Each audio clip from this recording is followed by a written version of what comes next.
Greetings, dear listeners, and welcome once again to what's going to be a rather scintillating episode of Redemption Meditations. I'm Lee, joined by Dana this week. Steve is away. He was double booked, was not able to join us this evening. I'm sure he's doing something wonderful and blessed, but it's not with us. He is scintillating because Steve is not here. There is no correlation. These episodes are always scintillating. Uh, I've never found them not to be myself. Yeah. Completely an unbiased opinion. So we're gonna resurrect to a second episode in what we had talked about or what we had titled before, the how did we get here sort of thing, where Steve and I spoke with James. We all kind of talked a little bit about how we got to the theological convictions that we have come to, where we came from. You were absent from that episode. Uh, Was. so it's nice since we're missing Steve. This gives, I think, a nice opportunity for you to say the same, to tell the same kind of story from your experiences, how you got to where you are and what it is you're doing. So I know I am all ears, and I know the listeners are all ears. So just take it away. Tell us Well, how you got to where you are. yeah, and it's interesting because you guys, both Lee and Steve, were actually at our church when I was here, and so now you're kind of your testimony of how you got to where you are theologically is helping shape our church, along with some other people, Oh my. um, and really the whole church is doing it now. But for a long time, it was like like my journey sort of shaped how the church went, sort of. Yeah. um, at least it had an influence on that. And uh, so I thought it might be good to talk about this. I grew up in New Hampshire, and my most of my family still lives back there. I've got one brother who's a pastor in Missouri, but otherwise everybody still lives in New Hampshire. My wife's family, my family, all live up there. All of us went to the same church. So my family, my wife's family, we all went to the same church. It was called, well, when we started going in the early 80s, so I was pretty little. I think I was in fifth or sixth grade when our family started going there. My wife's family started going when she was younger than that. It was called Epsom Baptist Church. And it was only Baptist in name. It had been Baptist, one of those churches like Logansville, the name of our church, the old name. It had been a Baptist church 200 years earlier, but for decades, they hadn't been affiliated with anybody. There was no, at the time, there was no Southern, I mean, it was New Hampshire. There were no Southern Baptist churches north Pretty of far from the South. yeah. And the northern churches, the Northern Baptist churches, which I think became the American Baptist churches or something like that, Yeah, right. during the Civil War when they split, became very liberal. This church was very conservative. And during the 80s, actually, the pastor that was there, who was there for like 27 years before he retired from the ministry, he was kind of convicted that there were people that wouldn't come to the church because it was a Baptist church. And so they changed and at that time, the Southern Baptist Convention was a little wonky. Yeah, that's maybe prior to maybe it the is again. conservative resurgence deal that was before that happened. Yeah, Yeah. yeah, and they were very politically active too. And so there was like some boycotts of Disney and stuff like that going on, and we didn't really want anything to do with that. I was a kid at the time. So anyway, changed the name to Epsom Bible Church. That church still exists. It is very different from it was when I was growing up. It's very much I guess you'd say, an attractional church now. But at the time, our pastor, his name Oof. was John Spring, preached expository sermons. He preached through books of the Bible. And so from about the fifth or sixth grade when our family started attending there, up into my upper 20s, Pastor John was the pastor preaching through books of the Bible. And so that was, in all those, whatever that would be, 10 or 15 years, my formative years, 15 years, I guess, maybe more. my formative years were very much steeped in expository preaching. That's what I heard every single week. I remember it took him 3 years to get through the gospel according to John. Um, That is so cool. so I didn't have any. We didn't have like theological labels at that time.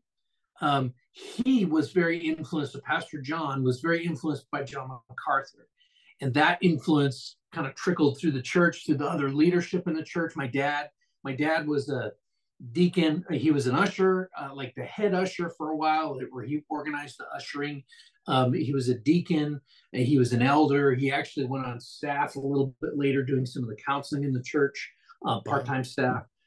Um, Wow. and so that influence of John MacArthur on that church really kind of trickled down to us.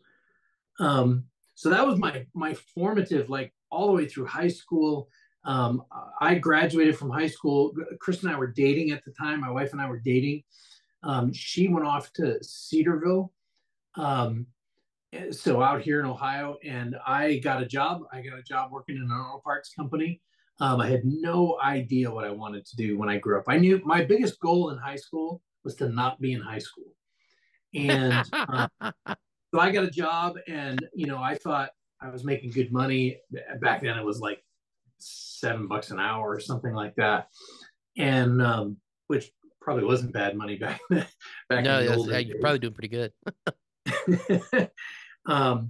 Got an apartment, kind of just started living life, working my jobs. I had a couple different jobs, um, and then after Chris graduated from college, we got married. Um, got more and more involved at the church. Started to um, we had some small group Bible studies. My dad led one that I went to before we got married, and then I led one with a bunch of younger guys, kind of my age, early 20s. Um, for a while, my cousin Tom and I led a group together, um, and then really started to feel like I wanted to go. And this was very much from a not a ministry standpoint at the time, very much a just to provide for my family standpoint. Like I had no skills. I was in retail, so auto parts. I switched and went to work for like a home center type of thing, selling lumber and building materials, which I really liked, but there wasn't any money in it. Like I wasn't able to provide for my family, and so I started thinking about going to school, and through a series of events, ended up moving to Ohio so that I could go to Cedarville. So at Cedarville, and I'm sure this is still the case. The case back then was everybody graduates with a Bible minor. So whatever your major is, everybody graduates with a minor in Bible. I had never, even though I'd kind of been in church my whole life, taught Bible studies. I had taught Sunday school to fifth and sixth grade boys when I was in high school, and up until I got married. I'd never formally been taught how to study the Bible. And so that was the first time, like for a class, fourth grade, I actually had to sit down and like diagram sentences and all that stuff. That's, All right. Yeah. uh, you know, I, my worst, least favorite class in high school, I wanted out of high school. I hated school, was English. I hated it. And now here I am diagramming sentences from the Bible and loving it. And it was that it was called Intro to Bible Study at the time. I think it's the same kind of class they still do, but this was 20 years ago, so they had a different name then. But I loved it. I fell in love with studying the Bible. And during my time at Cedarville, I started as a history major. I thought I was going to be a history teacher, and the Lord really started working on me to go into ministry. And I had no intention of being a senior pastor. Pretty much the career path that they say for senior pastors is you go and you get a 4-year degree, and then you go to seminary for another 3 years. But I was 30 when I went to college, and we had 2 little kids, and it was hard for our family. It was really hard, actually, for our family when I was in school. My wife worked, and I went to school, and we sort of, um, the Lord was very gracious to us, and we were able to juggle it where we didn't have to rely too much on childcare. But the house was a little bit disordered at that time, where she was working and I was going to school. But I had no intention of being a senior pastor or a lead pastor or a preaching pastor. I wanted to be a support guy, someone that would, do the other stuff, whatever it Yeah. was, teach and lead Bible studies, go do visitation, whatever. But I didn't want to be the guy up front. I'm not a public speaker. And so we got involved in a church near Cedarville where we were living, and the children's pastor at the church, children's director, I guess they called him, was a good friend who really helped me, and he was really good at sort of pulling the neighbor. He was the children's director, and they started this after school program. And so these kids that were like in fourth, fifth, and sixth grade, neighborhood kids from just kind of a rough neighborhood. Typically, the parents were off at work. If usually there was no dad, Right. and he was good with those kids, and he taught me to be good with those kids. And we had a blast. We loved doing that ministry together. We loved the kids. We had such a good time with them. Played a lot of Foursquare in those days. Ah, So this what a was game. this was this was in the early 2000s. So I was at Cedarville from 2000, and I started right at the end of 2000. No, I started in January of 2002, and so I started in the middle of the year, and I graduated in 2005. And we were working at that church, and then I became an intern at that church. This was a Baptist church, but not a Reformed church. And I've always been Baptistic in my conviction. That's how we grew up in the former Baptist church in New Hampshire. So I've been Credo Baptist. At Cedarville, I never really learned the theology, the differences in theology. I learned how to study the Bible. I loved it. I learned we took classes on preaching, on hermeneutics, so how to study the Bible, but not really development of theological thought through the ages. Hmm. Not a lot of Interesting. church history. Yeah. I'm sure they were electives for that. For some reason, I wasn't clued into those things. Hmm. And so when I graduated, I was working as an intern at the church, and then I was hired to be the youth pastor. And at that time, so this is the probably 2005, 2006, and podcasting became a thing. And so Yeah. I started listening to a bunch of different podcasts and reading blogs. So they actually started with blogs. Yeah. I had this blog reader. I don't know if you remember this. They had like the feed that went across the screen whenever somebody Oh, would post a yeah. blog. It would, there's a The new old one. And RSS feeders or RSS reader things. Yeah. so I was following, whoever I could find, and sort of the big church pastors rose to the top in the blogging world and then in the podcasting world. So it started with blogging and went to podcasting pretty quickly. And so I knew that I was conservative. So I wasn't going to be a liberal, whatever. Cedarville's a conservative school. Yeah. But I also knew I didn't want to be legalistic about that. And I didn't know, I didn't have categories for Calvinism, Arminianism. I didn't have categories for, different kinds of genetics, like, classical or presupposition. I didn't have any of those categories. Right. And so as I'm reading as much as I can, listening to sermons, most of the podcasting then was sermons as opposed to like discussions like this. Yeah. And we're on the cutting edge here. Yeah, we are right on the back of cutting edge. The slightly blunted part of the cutting edge. We I should tell this story too. So influenced by MacArthur from our church growing up, I remember walking into my classes at Cedarville. I had my MacArthur study Bible, I still have it right here. Right? Oh, nice. And that was what I Okay. carried with me to school because that was my Bible. Yeah. And and around that time, I started listening to what became emerging church type of people. Doug Paget, Uh-oh. yeah, um, Doug Paget, Rick McKinley, um, who else? Um, Dan with Brian the something. with the hair. Dan, the guy with the hair that's in Santa Cruz. Um, he wrote the book, The Emerging Church. Brian Um, McLaren. That was who I was thinking of. He was the big yeah, I name never to got me. into Brian McLaren, but sort of guys under him, right? Guys that sort of followed in his direction. I remember being at Cedarville and Brian McLaren's book, A New Kind of Christian, was popular and it was very divisive. Dan Kimball was who you were thinking of. Dan Kimball, that's the one. And I appreciated Dan. Reading his stuff, listening to him. I don't know that I ever listened to many of his podcasts, but at least reading his books and blogs.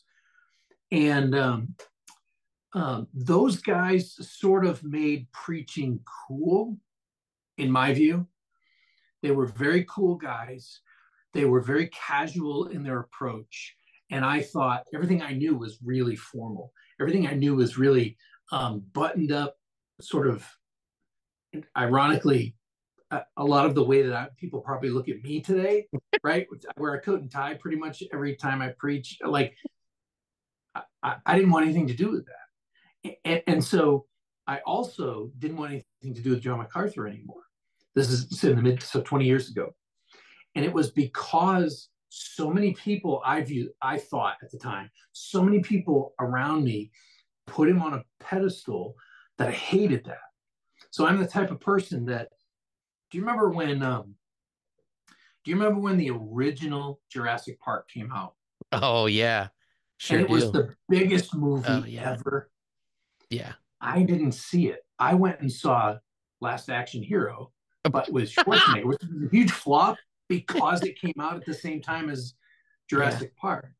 But I loved Last Action. I mean, that was my whole attitude was, if everybody says you got to do this, I'm doing that, and I still kind of am that way. Um, so it's the same thing. Like, all these people around me were listening to John MacArthur and others, but he was kind of the primary one. And in in my view, putting him on this pedestal, and I was like, I don't want anything to do with this. I want to do my own thing. And so I started finding these emerging guys, and what they're doing is cool. The music's cool. They're casual. Their preaching style is so cool. And so I started heading in that direction. And now at the time, I'm a youth pastor, and so we would do these. I forget what we called it, sanctuary. So we had What a cool name. the former sanctuary of our building. So a very 1950s Baptist church, with a post kind of in the middle of the building, and that the church added on, and that became our youth room. And we used it. We basically did like Stations of the Cross type of stuff in there when we did sanctuary. No way. We would do these really, like, with candles and low music and like these really emerging church type of things. We didn't do it every week, but every once in a while we would do that. And it really, we really played with the kids' emotions, and always got, tears, and I'm going to dedicate my life to Christ, blah, blah, blah. For that moment. And then the next week they'd be right back to where they were. Right. Um, so here I am being influenced by the emerging church crowd, and the attractional crowd at the same time, which seems today, looking back on it, that those things are at odds with each other, but at the time they really weren't. So the cool music, I liked the idea of like band, like just cool worship bands. I had no category for that growing up. We did hymns and all of that. And so I knew in about 2007 that I couldn't stay as the youth pastor at the church that I was at, for a variety of reasons that we don't need to get into, but it just wasn't going to be a good fit. And so I started looking around, and I got connected through Cedarville with a church in Illinois, Northern Illinois. And so we ended up, I flew up there and interviewed and to be an associate pastor. And it was a Willow Creek model church. They were specifically modeled after Willow Creek, so big Ugh. seeker sensitive. Willow Creek was 90 minutes away or less than that from this church, and so they wanted to be what they were. And so we moved up there, and uh, really quick, I was only up there. I was the associate pastor. I really was the youth pastor at that church for 2.5 years, and that was too long. Um, really quickly, I started seeing the emptiness of the whole movement. Um, and the thing that really stands out in my mind is we had there was a couple that went to the church. They had no formal membership at the church, and so people just came.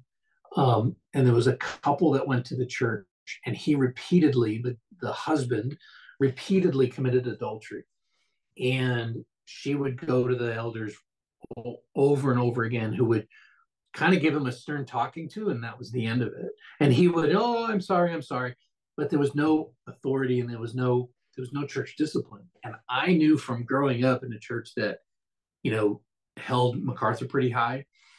I saw church discipline from a congregant. So I saw it when they would announce it, when they would talk about it several times. And so I knew for some reason, there was several adulterous situations that had happened in the church Oh in New no. Hampshire. Yeah, I didn't. I thought about that later. Like, I wonder what really How was going on there, how but did this I happen? don't know. Yeah, but Yeah. anyway. I, so when it happened in the church in Illinois, and the elders there had no category of how to deal with it, I started like, oh man, I got to get like, there's something, this is wrong. And I knew it was wrong. I knew what the right answer was because, I mean, frankly, Matthew 18 is really clear, right? 1 Corinthians 5 is really clear. In Matthew 18, Jesus doesn't hold any punches.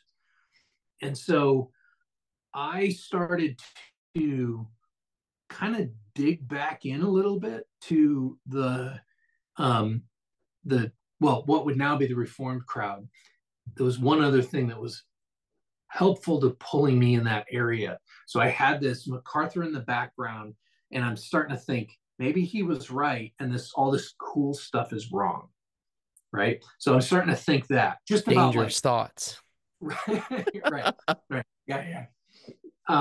Just about ecclesiology, like how do we operate church, right? I started to in the podcasting world. I started to listen to Mark Driscoll, who at the time Oh yeah. was Okay. was pastor in Seattle. They'd started a big church up there, Marcel Church, and lots of ministry up there. And this was before all the junk with him. And now he's an idiot now. But back in the day, he was sort of at the top of his game, and the church was just growing, at least from a distance. I'm looking at this from 3,000 miles away, whatever, listening to his sermons. Um, uh, and here's a guy that is, in fact, Time Magazine called him one of the, I don't know, Calvinism as one of the rising influences in I America. remember seeing that. I was in college when that happened. I Yeah, remember seeing that he was headline. in Time Magazine, and Colin Hansen wrote Young, Restless, and Reformed around that same time. Oh yeah. So Yep. early mid 2000s. So I'm into all of this. I'm still reading some blogs, and I'm finding the Gospel Coalition blog. And so there's a bunch of different guys writing on there. They're all kind of in the same camp as Driscoll. He's a little bit wild and on the outside, and I liked that at the time. Right. I mean, like I downloaded a bunch of their church was producing some Hmm. really cool music, Yeah. hymns with cool drums and stuff, and so I'm getting A into lot of all of that, books. right? And I'm reading the books, and um, so starting to get into uh, Reformed theology through that. I still didn't quite know, although those guys were a little more open about being Reformed. Not that MacArthur wasn't, but our church back home wasn't. So I was kind of picking up on the titles and the labels and that kind of thing. I'd already been to college. I've been a pastor for a couple of years. Um, but that, one of the things that happened at that church, I actually posted on Facebook years ago. I posted a link to that Time article about Calvinism and said, just, I just said, I think I really identify with this. And someone in the church, some woman in the church, went to the senior pastor and, do you know that Dana is a Calvinist? The worst label ever. I know. And he came down and confronted me in my office about it and tried to talk me out of it. Which, Good luck. okay, remember what I said about like Yeah. Jurassic Park and Last Action Hero? Like, you're trying to talk me out of this? I'm gonna do it even harder now. Thanks, Michael Scott. Right. um and his argument was weak, and he wasn't a guy I could really follow. And so I could see some writing on the wall at that church too. And as I really saw the need for doctrine, the need for sound doctrine, that was a verse. Paul tells Timothy often to guard the good deposit entrusted to you. Right, the need for the sound doctrine. As I was seeing the need for the doctrine in the church in that seeker sensitive Willow Creek model church, um, I really became uh, convicted that I needed to follow that model. And so one of my jobs at the church was to lead the high school youth group. We had 30 kids or so on a Wednesday night, and I taught through Ephesians, and the kids were eating it up. And I would go to the pastor and say, why don't you preach through books of the Bible? No, no, people can't handle that these days. The high schoolers can handle it, and they Yeah. love it. No, no, no, no, people can't handle that. Um, so to make a long story short, or not really short, but um, I knew I just couldn't follow him anymore. I was in the wrong spot, and I needed to do something. I needed to, because of my personality, because I was growing. I felt like I probably should just find a small church and just preach. I liked preaching. I preached a few times in the church in Ohio, the first church I was at. I preached a few times, or more than a few times, up in Illinois, and I liked it. Um, I felt like it was a calling, I guess, and I think I liked it. Is what I mean by that, right? I can look back on it and say that the Lord was calling me into that, but at the time, I liked doing it. Yeah. Um, got good feedback. I felt like I was good at it. And so I knew I needed to brush up sort of on my skills. And so we left the church. I resigned that church, fully intending to go to seminary. Um, uh, but our house didn't sell. This was in 2010. So the market was a mess. Yeah. We lived in a pretty rural area, so our house didn't sell. And so when I resigned from that church, we started attending a church that was within walking distance from our house. And so if you think about the influences on me, I've mentioned Pastor John Spring, my pastor growing up. He was still, I would say that he's the biggest influence on me of anyone. John MacArthur had some influence, and it was more of a passive influence than an active influence, in Sure. that he influenced John, who influenced me. Right. Yeah, and then the next one would be the pastor in Illinois, Farrell Stauffer. So it was Ashton Bible Church. We only went there for like, I think, less than 6 months, Wow. and he and his wife lived 2 houses down from us, and so we had gotten to know them. And then when we started attending the church, we really got to know them. And when he I would talk to him about some of my struggles in ministry and with wanting to be a little more doctrinal. Um, he understood that totally. And so he sort of took me under his wing, even just for that short period of time. And his wife really took, especially our kids were pretty little then. She was super kind to our sons.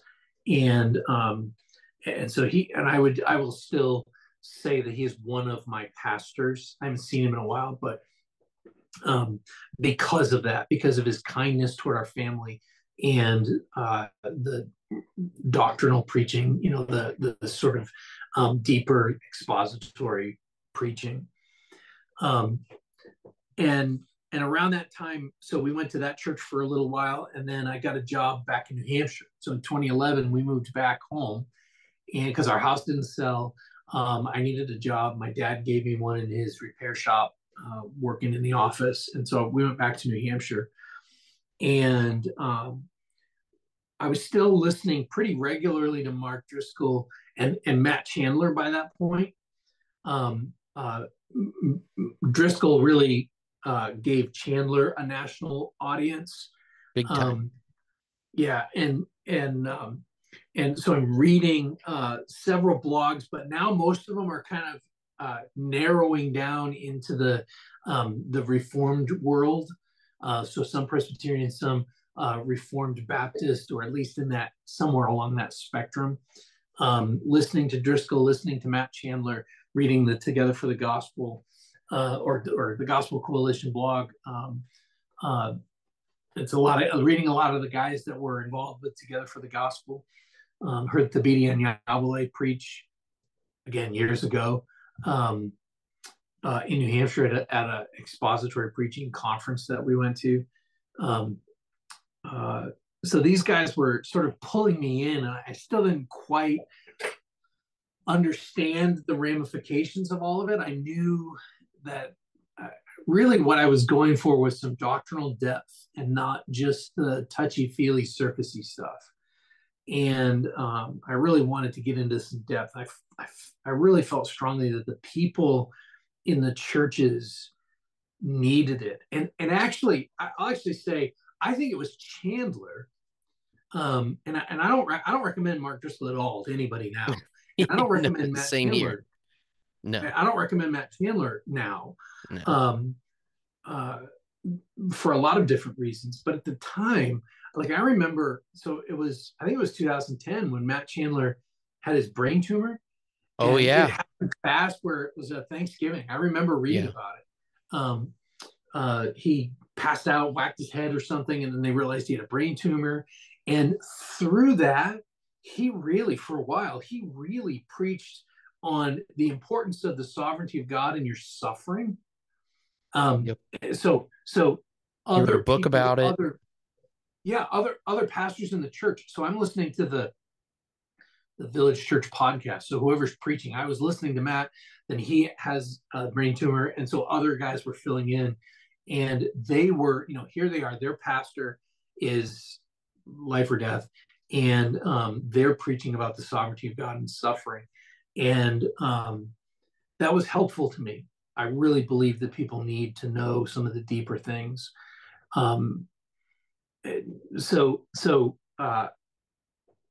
Then this is a longer story, but so I spent a year in New Hampshire helping out in a church plant up there that my brother-in-law is a deacon at the church. My cousin is actually, I don't know if he's an elder now. I might have taken a year off, but so a church plant that was very influential. We were up there for a year helping out and attending that. I taught some, I preached a couple times there. And that really pushed me back to sound theology, sound preaching, the purpose of preaching, that it isn't about the music, it's about the proclaimed word of God. And so I really wanted to go back into ministry, really strongly wanted to go back into ministry and felt actually like Ohio was our home at that point. We lived here for 6 years from the end of 2001 through 2007. And by 2011, I kind of wanted to come back. And the Lord opened up an opportunity in 2012 for us to come to Logansville, little country church in the middle of nowhere, Logan County, Ohio. And so I came, and for that first year, had no idea what I was doing. I'd never preached week in and week out. I'd filled in a few times. I taught a bunch, but I'd never preached week in and week out. And I think the first month that we were at Logansville, so either January or February, we started in January, and it was either January or February. Um, Cedarville did 9 marks at Cedarville, and Oh, Mark Depp those cool. and Yeah. several other guys. Um, they came to Cedarville and they did a big pastors conference. Well, big for a Yeah, local for conference, Cedarville. but right, there was like 300 people there, Yeah. 300 pastors, and but Mark Dever was there, and they went through the 9 marks of a healthy church. That's his book, and the 9 marks is from that. So there's 9 things that a healthy church does. Um, there's 10 because he doesn't do one on prayer, but anyway, he has these like nine things that a healthy church does. So they had 9 sessions. Somebody preached through or taught through each of them, and that event, I don't remember. I only remember a few things about it, but that really changed our church because it changed me. So it changed me in 2 specific ways. I think in more than this, but in 2 specific ways. One was they articulated what I had seen, especially in Illinois, about a lack of church membership, a lack of a covenantal church membership, a formal, commitment to like a covenant, like a marriage, right? It's a lack. A church that does not practice church membership is a church that does not practice church discipline. A church that does not practice church discipline in any way, and that might be excommunicating somebody, it might be confronting somebody's sin, it might just be the the positive discipline. Right. But a church that does not practice discipline in any way is going to be a church where sin will run rampant in one way or another. And in those early years of Logansville, I remember, so they'd had membership. Nobody knew where the roles were. Like, so there were people in the church like, yeah, I'm a member. I've been a member for a long time. And then Oh there were other no. people who've been coming for a couple of years and were like, yeah, I guess I'm a member. Didn't go through any Oh process. no. Yeah. So I started teaching through what is membership, and the 9 marks books. I've got a bunch of them here. The 9 marks, now they have the books. Back then they didn't have them, but now they've got so Mark Dever's original 9 marks of a healthy church, and then there's a book on each mark now. So there's each individual characteristic of a healthy church. And so we went through a membership, and I preached through it. We talked about the doctrine of the church, and essentially said, I believe that you're members of the church, but we're just going to wipe the slate clean and start over. And we did that in the end of that first year. That changed our church, I think. And I I think could it changed it. imagine. I could imagine why. Well, so we had the very first week that I was at the church.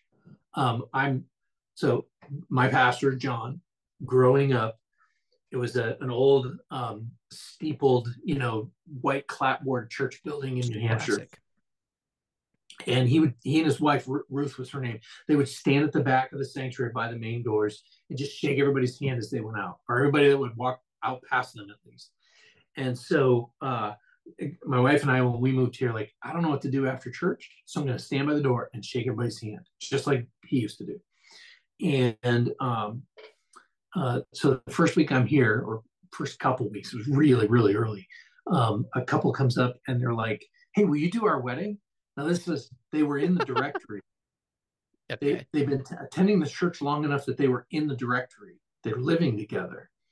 So they had the same address. I didn't know what the story was, but they were living together. They were attending the church. They wanted somebody to marry them. and and they were living in sin, right? They were fornicating, whatever, and um, we had to work through all of that. I met Oh with my them several goodness. times, and I ended up, In the first uh, month, you said? yeah, right. The first month that I was here. So Oh before man. we had no church membership, or not anything formal. They, I remember going and visiting. So I started in January, and one of our elders took me around probably in February. It was still wintertime to visit some of the shut-ins, people that hadn't been out to church, so that to introduce me. And I remember going to this one lady. Her name is Phyllis, and she's with the Lord now. Just a joyful lady. And she says, "Are we going to do that thing?" I said, what thing?" And she said, with the little thing of juice and the crackers. Are we going to do that again? The communion? Yeah, yeah. We will start doing communion. Wow. I don't know how long it had been, but it had been a while. Oh my Um, goodness. so we reinstituted doing communion. And at first, I don't like the once a month thing. That seems very random. It's not random. It seems very formulaic, but not according to the Bible. And Yes. so I was like, yeah, we'll do it when I think of it, which ended up being about once every 5 or 6 weeks. And eventually we went to once a month, and then eventually we went to every week. Um, Based. yeah, I think it's a little more biblical, but um, yeah. So that's what. So there were a lot of reforms that needed to happen when we started, and I wasn't as concerned about where I was at theologically. The church really needed to be reformed or replanted. I've People use that term characterized, revitalized also sometimes. yeah, yeah. So I've characterized, just a couple months ago. I was with a group of pastors, and I was characterizing, our church as a revitalization, and one of our uh, mutual friends, Pastor Tim, he said, "Revitalize? It was a resurrection." And I think there's something to that. Like Yeah. the Lord did that, and so the first thing he did was he worked through the membership process. The second thing he did was that first year. Um, uh, we don't have recordings of my preaching that first year, and I'm super thankful for that because I'm sure it was awful. It's merciful, Um, probably. right, A but merciful I, providence. I really didn't know what I was doing, and so I was just kind of pulling together some things that I'd done in the past, and um, one of the first couples that came to our church that year, that are still in our church, knew what expository preaching was, and knew what sound theology was, and knew that I was in the ballpark of sound theology. And she said to me, I was preaching through Ruth, and I was doing it really fast. Like, I think I did Ruth in like 4 weeks, right? 4 chapters. Wow. And she said, "Why are you going so fast? Slow down." Oh, okay. And so one of the blogs I was reading was, uh, David Murray. I don't remember the name of his Oh, blog, but yeah. he's a I know Scottish that name. guy, Yeah. who is a professor at Puritan Reformed Theological Seminary. Yep. And Kiki's place. he's written a book that was incredibly influential on me called Jesus on Every Page. Um, but Which one you've of the things recommended on that this very pod. it's a great book. And one of the things that he said was, he said, he's a professor now, but he'd been a pastor. He said, one of the things I would say to my younger self is preach, preach through the Gospels, uh, early and often. Like, keep bringing people back to who Jesus is. And I'm like, okay, I don't know where to start, but let's start in Mark. It's the shortest gospel. So let's do it. And so I started preaching at the end of 2012 through books of the Bible. Like, I put my finger on that, preaching through Mark's gospel, starting that at the end of 2012 as the the time I started preaching expository sermons. I think there was a few before that, but that's really when I started. And I think that's the other thing that has just transformed our church, that the Lord has done. It's not me, right? I just praise God that He's using me. But I've been just preaching through books of the Bible, and so then one other like influence as to how I got to where I am. So I've kind of, my story and the church's story are kind of woven together there. Um, so I'm preaching through books of the Bible. I'm becoming a little, two stories. I'm becoming a little more um, uh, reformed. I'm going to just say sound doctrine, right? I'm just becoming a little more biblical in Right. my view of all of these things. And there was a counseling situation. A local Actually, a local pastor and his wife were having trouble, and she had come to me, and I'm just going to say he was not qualified to be a pastor, and it was a very You. difficult situation. Oh my. And I didn't know him, and Mhm. but she was looking for help and counsel, and so I reached out to Tim Pasma from LaRue Baptist Church, and I'd met Tim years ago when I lived down in Xenia through a mutual friend. Met him at a counseling conference, and I called him up and I said, I don't know if you remember me, and he did, and he was incredibly helpful. And I would say that one of the things that I learned from Tim is um, two things. I think two primary things. One is his gentle demeanor. So I don't listen to Tim's preaching. In fact, I don't really listen to much preaching anymore. Um, I don't I don't ever intentionally. I don't even know if blogs still exist anymore. They're like Substacks or something now. Yeah, it's Substacks now. So I don't really. I don't. The podcasts I listen to are they're either about a specific topic, um, or true crime or something like that. Like I'm not really listening to a lot of. I can't actually think of anybody I'm listening to that's preaching. Yeah. Um, but Tim's demeanor um, has been incredibly helpful. His gentleness as a pastor, but um, he's not one of these pushover guys, like just the nice guy, the grandpa that everybody likes to like, who is easily pushed over.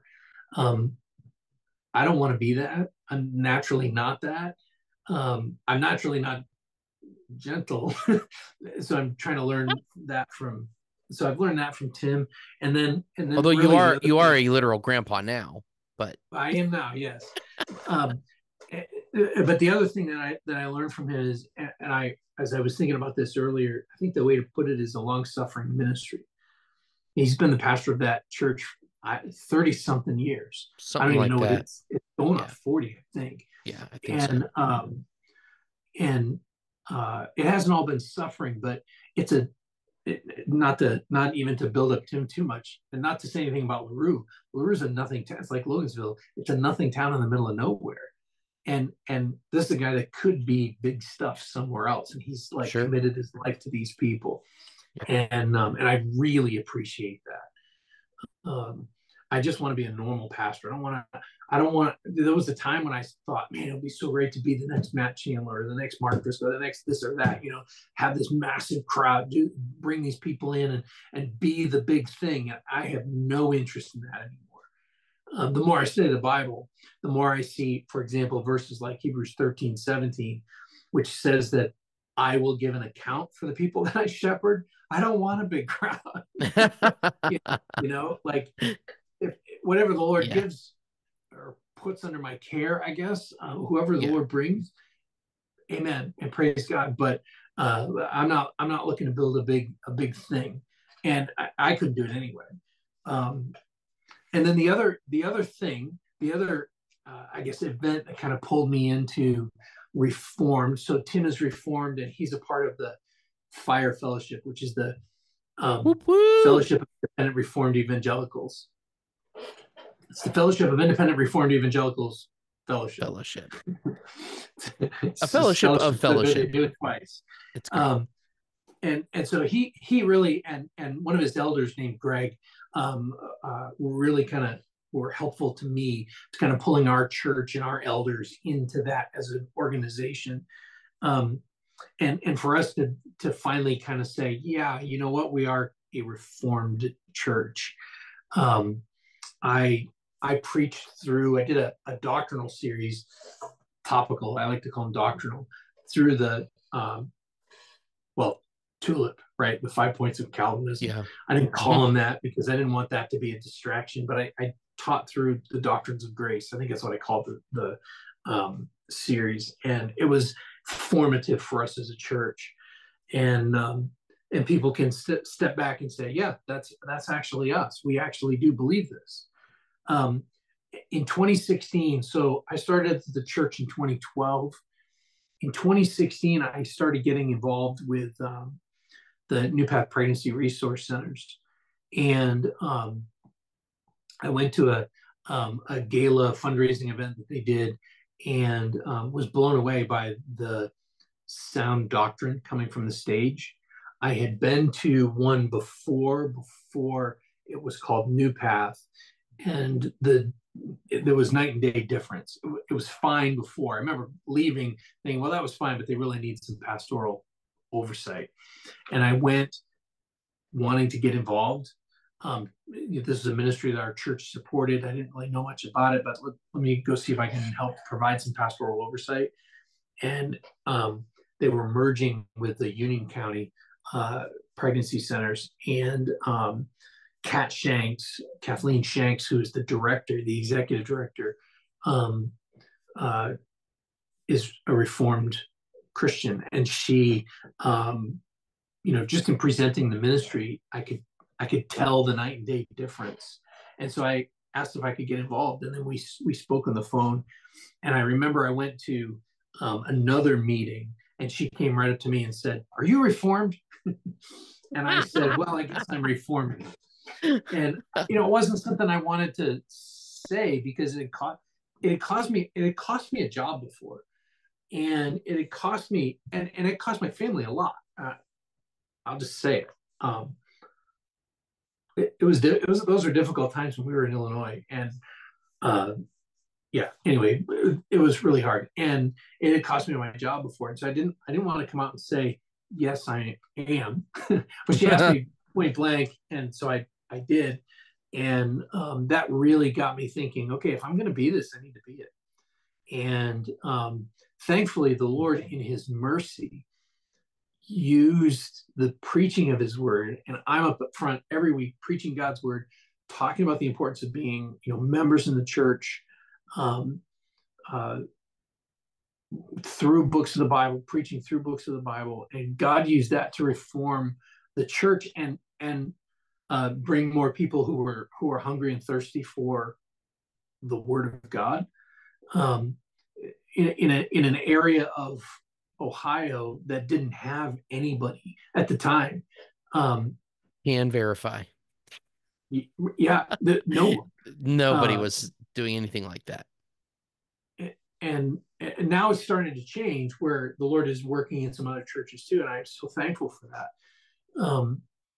But yeah, there was nobody around here, and we were very much alone. Tim would be the closest one, and I wasn't sure. And they're an hour from us, and I Right. wasn't really sure if we were lined up with them. And um, uh, you know, really slow at getting involved in like the fire fellowship. And finally, we kind of got to the point where we had grown enough, we had enough, um, really, we had enough, I guess, elder support to say, you know what, this is who we are. Let's be this. Let's be a Reformed Baptistic church. And so we're not Reformed Baptist in a strict sense. Um, we're still an independent church.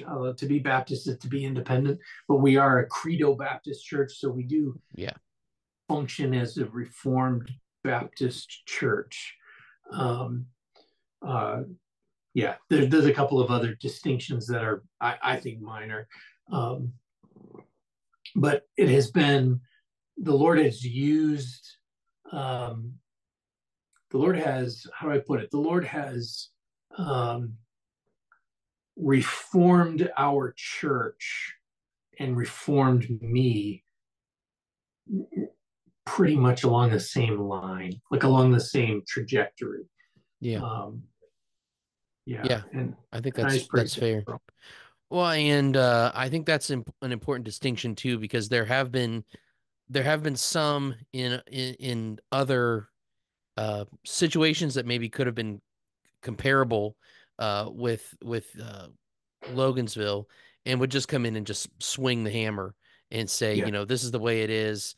And but taking a long time, well, not long, but not coming in here changing everything in 1 week and say we're in a Reformed church now, but actually having that gradual but progressive um uh reformation happening over a period of time in a Holy Spirit wrought organic way is really huge. I think that's actually super, super important.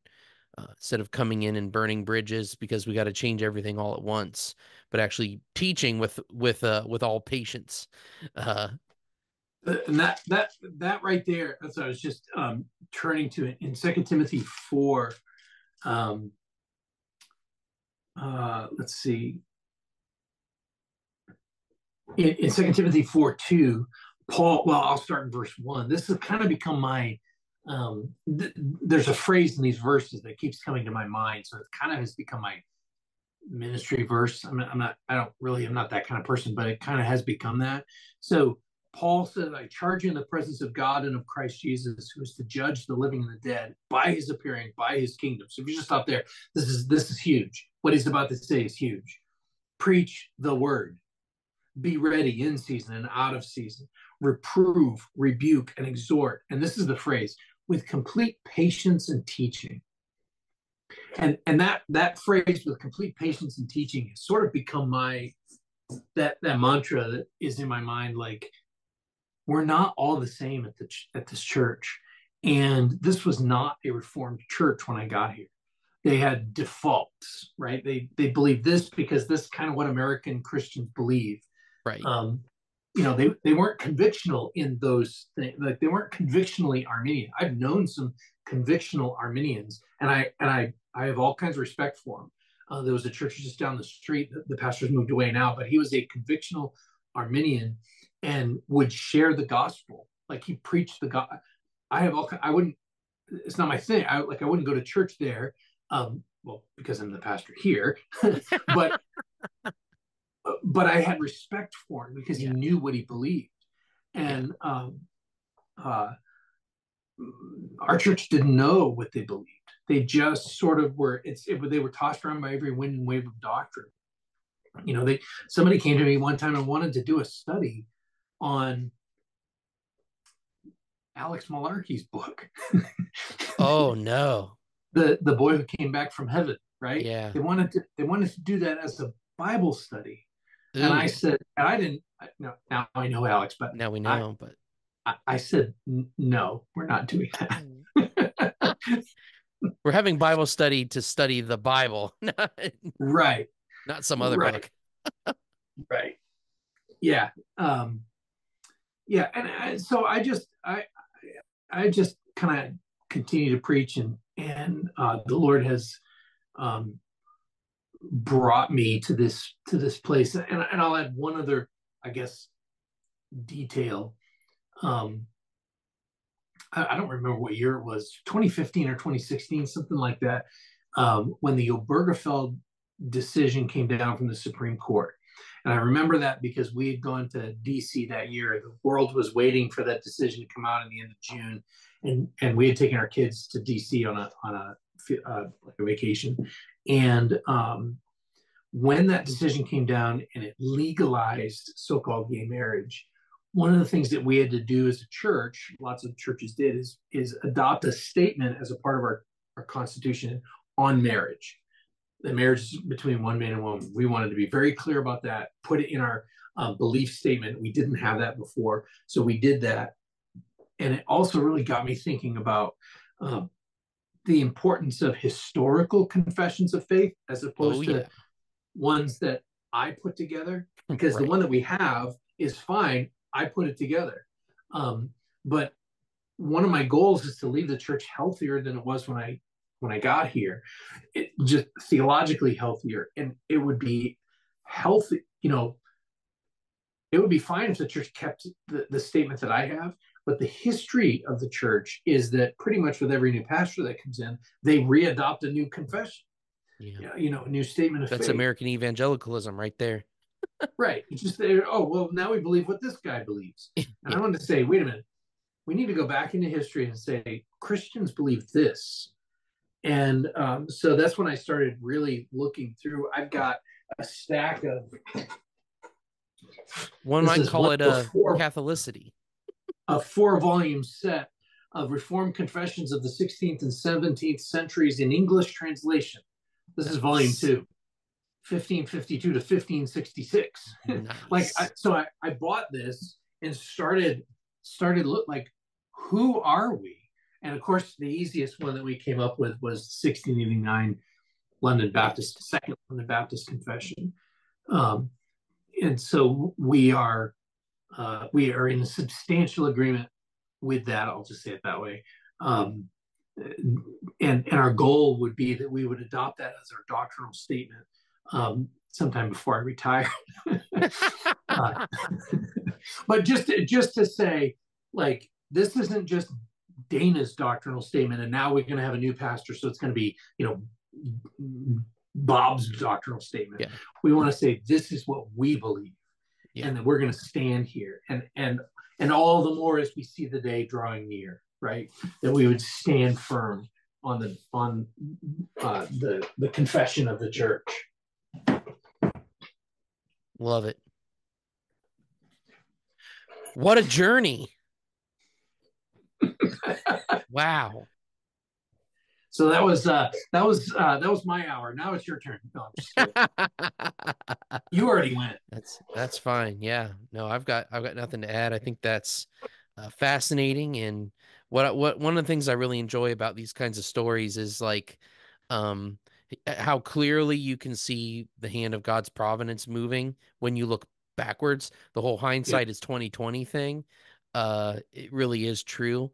And that's one of the things I enjoy about hearing, testimonies the most is you might like in the middle of all that, you might feel like the floor is falling out from under you. You're yeah, flailing, makes no sense what's going on. And then years later, you look back and like, oh, I know exactly what was going on now. right. It becomes super clear. So I always love to see, I love it when a plan comes together. And God's plan always Yeah, comes together. and there were times during all of that when I was just scared I was going to lose my job, scared that I was going to have come to convictions that I couldn't stay here. One of the things that my wife and I talked about, in so we moved here in 2012. My goal, so publicly, my goal is I'm going to stay here forever. That's my that I still have the same goal. My goal is this is where I want to be. I don't have any desire to leave and go anywhere else. Um, uh, but I remember like Chris, my wife and I talking and saying like, I just want to stay here until the kids are out of high school. Like they bounced around a bunch. I really need to stay here until the kids are out of school, which was like an 8 year. Yeah, it's a big commitment. Our youngest was like 8 years away. Like that would be a big deal. Um, and like being really concerned, are we going to have to move again? Like our church went from 60 people when I started to a couple of years later we were at 45. Um, it, it, Yikes. there were some difficult days, and it's all but the grace of God that we still exist as a church. I really thought I was going to be the last pastor of the church. I thought that first year, this is it. We're done for. I just moved from New Hampshire. I moved 1,000 miles to get here, and this church is going to fold up.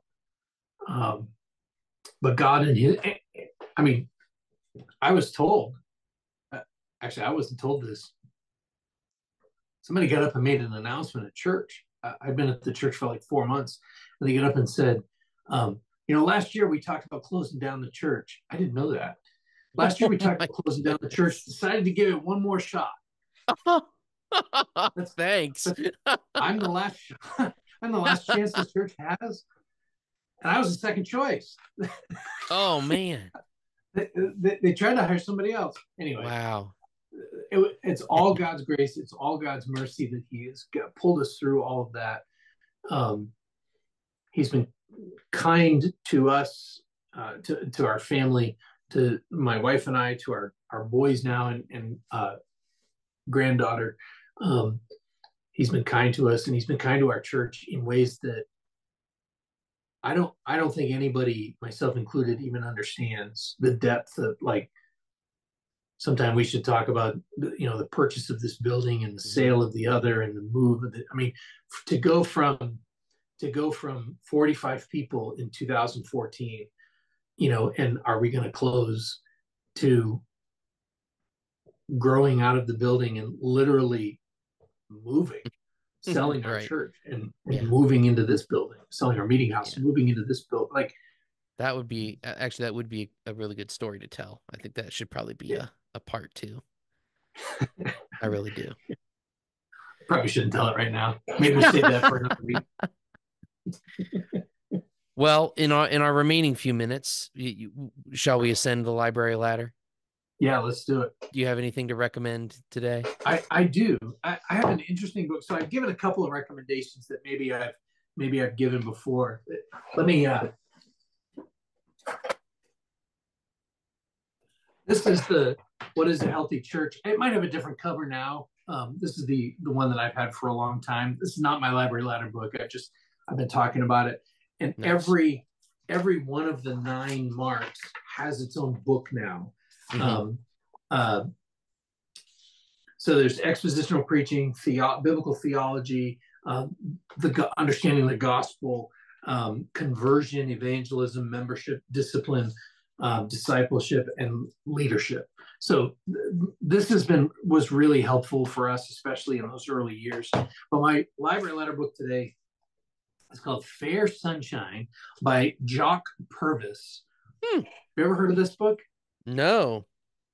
This is actually an old Banner of Truth copy. Um, this uh,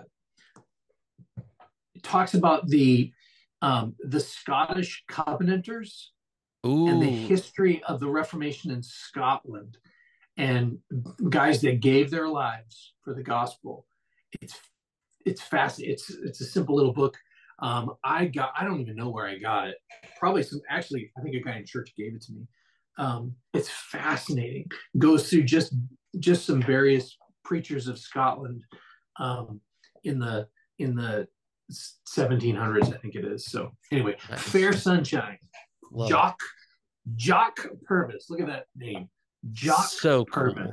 cool. So good. I wish my name was Jock. I hope he was good at sports. I hope he wasn't. That would be even great. He was a Covenanter. He probably didn't play sports. Well, only 6 days a week, man.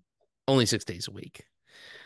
I grabbed off my shelf the R.C. Sproul A Life. I don't know if it's probably been recommended on here before. The biography of Stephen R.C. Nichols. Sproul by Stephen Nichols.